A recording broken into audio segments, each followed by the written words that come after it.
hikamnya bin Athaillah Sakandari, qala al-musannif rahimahullah ta'ala nafa'ana Allah bihi wa bi ulumihi fid daraini amin ila anqal liyunfiq dhu sa'atin min sa'atihi. Hendaknya mendermakan yang punya kelapangan dari apa yang telah Allah lapangkan untuknya. Ini iktibas, mengambil dari ayat Al-Quran, himbauan untuk orang yang telah diberi oleh Allah karunia kekayaan, hanya dia bersedekah dengan kekayaannya. Cuman oleh Ibn Athaillah Sakandari dibawa kepada urusan al-wasiluna ilaihi, orang yang sampai kepada Allah Subhanahu wa taala, sama-sama nikmat. Umumnya infak di sini dalam Al-Qur'an, dalam disebutkan infak di sini adalah infak linunfik, yunfik, infak urusan harta. Dikasih duit kita berderma, dikasih uang kita bersedekah, berinfak. Infak itu maknanya bersyukur. Ibn Athaillah akan dibawa oleh Ibn Athaillah dibawa kepada makna yang lebih agung. Sama makna syukur, akan tapi syukurnya siapa? Bukan syukurnya orang yang telah sampai kepada tujuan dunianya. Jadi ada orang mencari dunia lalu dikasih oleh Allah kekayaan, maka liyunfik dhu sa'atin min sa'atihi. Kamu kerja keras pagi sampai sore, berusaha merencanakan buka toko, sekarang kaya. Jawabannya liyunfik dhu sa'atin min sa'atihi. Hendaknya engkau bersedekah dari apa yang Allah mudahkan untukmu. Baik. Oleh Ibn Athaillah dibawa untuk bersyukur. Lah, mensyukuri nikmat rizki yang Allah berikan ya dengan infak tadi, keluarkan duitnya. Lah nanti al-wasiluna itu sama, orang sampai. Kalau itu kan sampai kepada dunia, kita bekerja sampai kepada duit. Saya kerja keras, sudah dapat duit, lah kan? Kalau sudah dapat bagaimana? Mau disimpan saja, nggak ada artinya. Yunfik dhu sa'atin min sa'ati, infakkan. Seperti itu. Nah, sekarang al-wasilun, kita semua ini berkumpul di sini, beribadah, membaca zikir, dekat dengan ulama, pengen sampai kepada Allah. Kalau sudah sampai kepada Allah, nah ini, falyunfik, liyunfik dhu sa'atin min sa'atihi. Kalau sudah orang sampai kepada Allah, mau tidak mau dia akan mensyukuri karunia besar. Dia sudah sampai. Seperti mencari duit sudah sampai, maka dia bersyukur dengan berderma. Yang sudah sampai kepada Allah, dia pun harus bersyukur. Liyunfik dhu sa'atin min sa'atihi. Maka karena dia sudah sampai kepada Allah, kenal Allah dan sebagainya, maka dia hendaknya mensyukuri itu semuanya. Dan secara otomatis karena dia kenal Allah akan bersyukur. Lah bersyukurnya bagaimana dia? Ya karena dia kenal Allah, lihat semua perilakunya akan mengarah kepada Allah. Di saat dia bersedekah, di saat dia berbuat apapun kebaikan, pasti sambung kepada Allah. Karena dia kenal Allah, sudah sampai kepada Allah. Maksudnya apa? Infaknya orang yang sampai kepada Allah banyak, syukurnya banyak, ibadahnya banyak. Karena dia sudah kenal Allah secara sesungguhnya. Maka inilah yang perlu, yang dibidik. Kalau orang sudah kenal Allah, dia mau bersedekah, dia pasti karena Allah. Membantu tetangga, pasti karena Allah. Mendapatkan sakit, dia sabar karena Allah. Apa saja, Allah, Allah, Allah. Inilah al-wasiluna ilallah. Orang sudah pangkat tinggi. Tapi nanti ada tingkatan yang kedua. Waman qudra alaihi rizquhu, barang siapa yang disempitkan rizkinya, falyunfik mimma atahullah. Tapi ada orang yang dikasih oleh Allah tapi pas-pasan, tidak luas, maka biarpun pas-pasan, hendaknya dia juga bisa mensyukuri dengan apa yang Allah berikan kepadanya. Lah yang pas-pasan ini dikatakan as-sairuna ilaihi, orang yang lagi berjalan menuju kepada Allah. Di sini disebutkan dua model manusia, saya tambah yang ketiga. Ada orang yang sudah sampai kepada Allah, kemudian yang kedua adalah orang yang berusaha untuk sampai kepada Allah, dan ini kelas kita yang berusaha saat ini. Kita berusaha untuk sampai kepada Allah. Yang ketiga, orang yang tidak sampai kepada Allah.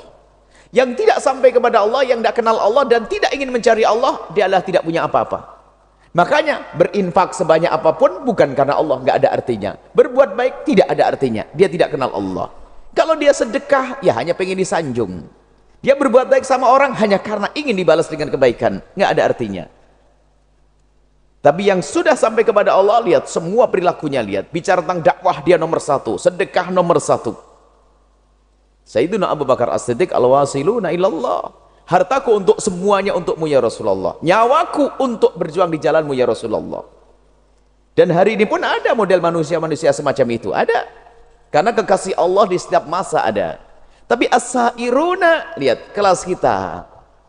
Kelas kita ini as-sairun. Semoga Allah nyampe juga nanti kepada Allah. Jadi kita mau ikhlas saja perlu latihan, perlu semuanya, tahajud perlu maksain diri, harus dikasih himbauan hadisnya begini, bahwasanya pahalanya gede, sholat duha pun harus diiming-iming nanti dapat duit banyak, gitu ya. Apa-apa. Jadi ini kelas sairun itu masih ada gangguannya. Jadi sair itu orang yang berjalan, tapi dia bakal nyampe pada akhirnya. As-sairuna, dia bakal nyampe pada akhirnya. Dan yang menuju kepada Allah, dia maknai sampai kepada Allah, cuman martabatnya beda. Kalau sudah orang sampai kepada Allah, sampai derajat ma'rifat kepada Allah, kenal Allah secara sesungguhnya, lihat, dia akan ngerti kapan harus sabar dan ngerti kapan harus marah, semuanya sesuai dengan syariat. Itulah kekasih Allah, waliullah. Di saat dia diberi kekayaan, maka dia akan berbuat baik dengan kekayaannya karena Allah. Bukan karena berbuat baik, bukan karena ingin mengembangkan kekayaannya, bukan. Kan kita bersedekah kan karena pengen rezekinya banyak. Ya enggak? Sedekah nanti rezekimu banyak. Lah ini kita sairun. Tapi kalau orang sudah sampai kepada Allah, sedekah karena apa? Ini karunia dari Allah, yang memberi Allah, maka aku berikan kepada Allah. Beda. Kalau sudah wasilun sampai kepada Allah, tadi indah. Makanya kita bisa melihat bagaimana orang semalam bisa melakukan sholat berapa ribu rakaat, ratusan rakaat, nikmat. Hilangnya duit baginya tidak akan masalah. Orang yang sudah kenal Allah Subhanahu wa taala, para kekasih-kekasih Allah Subhanahu wa taala. Kalaupun kita belum sampai derajat ini, paling tidak yuk kita menjadi sairuna, yang berjalan menuju Allah, dan ini perlu perjuangan. Kalau namanya sair, kita perlu perjuangan di dalam kita beribadah. Coba kita merasakan perjuangan. Kita mau ngaji gini saja banyak tantangannya, gerimis, apalagi akhirnya ada yang gagal juga, nggak berangkat, tapi semoga dapat pahala. Tapi coba langsungkan karena Allah secara sesungguhnya, dia ngerti semakin capek aku berangkat semakin gede pahalaku. Nggak ada, nggak akan terlambat 1 menit pun. Karena sudah ngerti pahalanya semakin gede. Kan ada sebagian orang kan dalam bahasa kita kan kerja berbuat baik kan angin-anginan. Lagi mood, lagi dot nyeng lah bahasa Jawanya, lagi asik, lagi enggak. Yaitu sair, tergantung bagaimana kondisinya. Tapi kalau sudah wasilin kepada Allah, tidak. Akan selalu istiqomah, ahli istiqomah di dalam beribadah. Sehingga dikatakan alladzina yunfiquna fis sarra'i wadh-dharra, yang dia akan selalu berusaha untuk berbuat baik, berderma dalam keadaan dia kaya atau melarat. Enggak ada alasan saya tidak mampu, saya tidak berbuat baik. Biarpun tidak mampu akan berusaha. Seperti orang yang pincang waktu itu. Datang kepada Nabi, mau ngapain kau? Saya mau perang ya Rasulullah. Nabi penuh kasih. Kamu cacat kaki, nggak usah perang, dimaafkan. Yang wajib perang bagi mereka yang normal kakinya. Ditahan oleh Nabi, jangan perang ya, kan kasih sayang Nabi. Kamu nggak usah perang, nggak wajib perang, kamu di rumah saja. Dia bertanya, ali urjati hadhihi ya Rasulullah, apakah karena aku pincang ini lalu kau katakan tidak wajib perang ya Rasulullah? Iya. Bersumpah, wallahi Allah atau annal jannata bi urjati hadhihi ya Rasulullah. Ya Rasulullah, izinkan saya perang, aku ingin menginjakkan surga dengan kepincanganku ini loh. Ya. Wajiban perang kan biasanya orang banyak beralasan, ada ndak alasan? Aduh ini alasan, insyaallah dimaafkan, Allah Maha tahu, kan gerimis kita ndak punya mobil. Jadi ya Allah tahu, nah gitu. Ini banyak alasan. Tapi kalau sudah kenal Allah, aku akan masuk surga dengan baju basahku ya Allah, nggak ada masalah. Aku akan masuk surga dengan sakitku yang saat ini aku rasa. Begitu. sampai kepada Allah. Nah ini, kalau sairun kelas kita berusaha terus, pangkat kita mau berbuat baik pun memaksakan, mau bersedekah pun bermasakan, tapi alhamdulillah masih mau bersedekah, itu luar biasa bagus. Makom mulia juga daripada tadi yang nggak kenal Allah, tidak berbuat baik kecuali karena sanjungan manusia. Sholat pun rajin ke masjid dulu belum nikah karena sering pengen ketemu calon mertuanya tok. Nah ini setelah dapat nggak pernah kelihatan di masjid. Ini musibah. Ngaji sebelum nikah, habis nikah bubar nggak ngaji lagi. Ini ngaji mau cari jodoh misalnya ini. Ini bukan karena Allah. Baik. Sebuah contoh. Kemudian, nah, kalau sudah orang itu sampai kepada tujuannya, jangan banyak membahas tentang perjalanan lagi.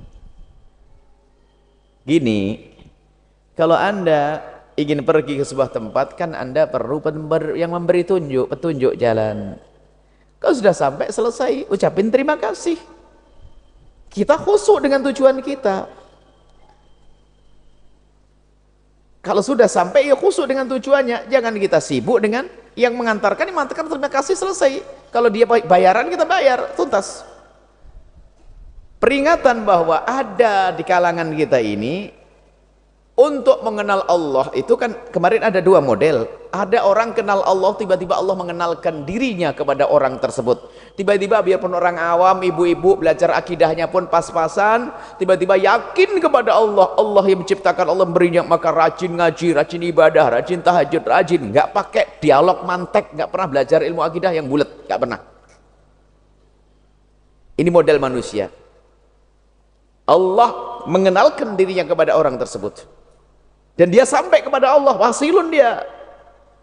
Tapi ada model orang yang sairun ini, model sairun, untuk kenal Allah harus mendatangkan hujjah.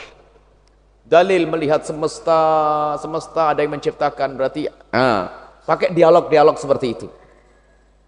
Kemudian dijelaskan, nah, kalau memang kamu jelas kamu ini golongan yang sairun, kelompok yang untuk kenal Allah melalui makhluknya. Ada kenal Allah, langsung Allah mengenalkan dirinya, nggak perlu dengan hujjah. Sehingga seorang nenek tua pun pada zaman Imam Razi nggak perlu dalil lagi. Karena Allah sudah mengenalkan dirinya di dalam hatinya, punya iman yang kuat di dalam hatinya. Imam Razi menggunakan akalnya, alim besar, pakar akidah, masyhur di dunia. Kalau beliau adalah jago dalam berdebat, mengukuhkan akidah Islam, hebat. Suatu ketika datang ke sebuah kampung, ada ibu tua sama anaknya. Ibunya ngelongok dari loteng rumah, itu siapa? Orang kok dikerumunin orang banyak. Dijawab oleh anaknya, itu Imam Razi. Apa kelebihannya Imam Razi? Imam Razi itu ibu, seorang yang cerdas hebat. Dia itu bisa mendatangkan 100 hujjah untuk membuktikan kalau Allah itu ada. 100 hujjah. Untuk membuktikan kalau Allah itu ada. Kata ibu tua tadi sambil nyibir bahasa nggak enak. Kok gitu orang hebat? Untuk mengetahui Allah saja kenapa harus pakai 100 hujjah? Hah? Apakah kurang jelas? Untuk kenal Allah saja harus pakai 100 hujjah. Yang punya 100 hujjah berarti punya 100 keraguan-keraguan. Kasihan Imam Razi. Sampai berita ini ke Imam Razi. Imam Razi ada seorang ibu berkata begitu tentang dirimu. Sodakot, benar ibu tersebut. Ada orang yang sudah dikenal Allah dengan cara seperti itu. Allah marzuqni iman al-ajais. Ya Allah, kalau begitu kasih saya iman seperti imannya ibu-ibu. Nah, kalau sudah sampai nggak perlu hujah. Kalau sudah sampai ngapain pakai dalil? Lu sudah kenal Allah kok. Dia sudah yakin Allah ada yang menciptakannya. Ngapain pakai dalil bulat itu? Keburu mati urusan dengan dalil. Dalil tentang wujudnya Allah. Sudah sampai dia sudah kenal Allah. Makanya lihat, Imam Ghazali itu pakar akidah, jago dalam dialog falsafah, cerdas luar biasa, melanglang dalam segala disiplin ilmu. Nggak ada yang ditinggalkan Imam Ghazali. Bicara kecerdasan, jago falsafah di masa mudanya, meruntuhkan falsafat-falsafat Yunani yang dulu, sampai mengarang tahafudul falasifati, ditakuti dunia falsafahnya, kecerdasan akal otak beliau.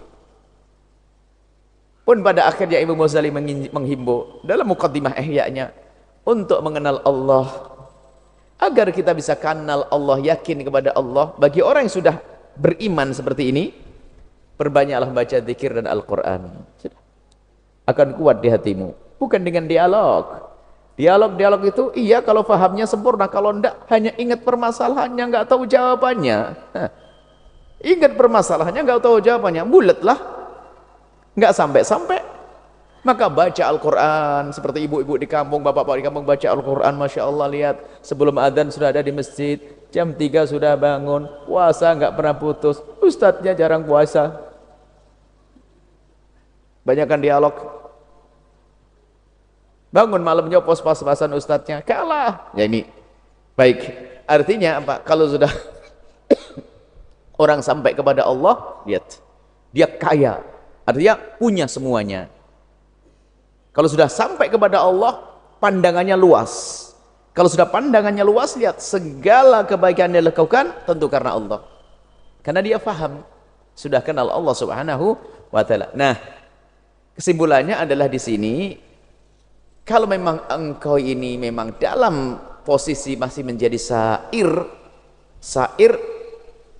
yang masih mencari Allah, tapi engkau sudah rindu kepada Allah, lalu berjalan menuju kepada Allah, maka teruslah titi itu jalan sampai nyampe kepada Allah. Tapi ingat, di dalam perjalananmu ini engkau jangan mudah terpengaruh dengan sesuatu yang selain Allah. Jangan terpedaya. Jadi kita boleh berdalil, berhujah, tapi kalau sudah sampai ya sudah nyampe. Baru setelah itu segala aktivitasmu akan kau sambungkan dengan ilmu makrifatmu kepada Allah Subhanahu wa Ta'ala, karena sudah sampai kepada Allah Subhanahu wa Ta'ala. Nah ini, jadi jangan sampai kita nanti tertipu kalau belajar akidah sibuk dialog tentang hujjah wujudnya Allah dan sebagainya. Tapi memang itu biasanya diajarkan di pondok pesantren tentang sifat-sifat Allah, kemudian ada berhujjah. Sifat Allah yang pertama adalah wujud, untuk membuktikan wujud Allah begini. Itu adalah memang cara dialog untuk berdiskusi dengan orang yang memang dia adalah tidak kenal agama, tidak kenal Nabi Muhammad, tidak kenal Quran. Tapi bagi ahli iman semacam ini, perbanyaklah baca Al-Quran, berzikir kepada Allah Subhanahu wa Ta'ala. Kemudian di sana ada orang yang ketiga adalah yang mahjub, yang tidak pernah kenal Allah. Menuju kepada Allah juga enggak, sampai juga enggak. Na'udzubillah. Tidak rindu, tidak pengen menghadiri majelis taklim, enggak pengen. Kalau masih menghadiri majelis taklim itu menunjukkan dia sair, akan sampai. Tapi majelis taklim tidak rindu, ulama enggak pengen dekat, malah yang didekati adalah maksiat, yaitu mahjub. Kapan sampai kepada Allah? Mau menuju saja tidak. Dia tidak punya apa-apa. Kebaikan yang dilakukannya pun adalah banyak dilakukan, banyak kebaikan, tapi tidak akan ada nilainya di hadapan Allah karena dia tidak kenal Allah Subhanahu wa Ta'ala. Maka di sana nanti ada istilah namanya ikhlas. Ikhlas adalah puncak ketulusan dalam beramal karena makrifatmu kepada Allah Subhanahu wa Ta'ala, sehingga kita berbuat bukan karena sanjungan dari manusia, bukan karena ingin imbalan dari manusia, akan tapi kita berbuat karena makrifat kita kepada Allah, kita kenal Allah Subhanahu wa Ta'ala. Wallahu a'lam bissawab.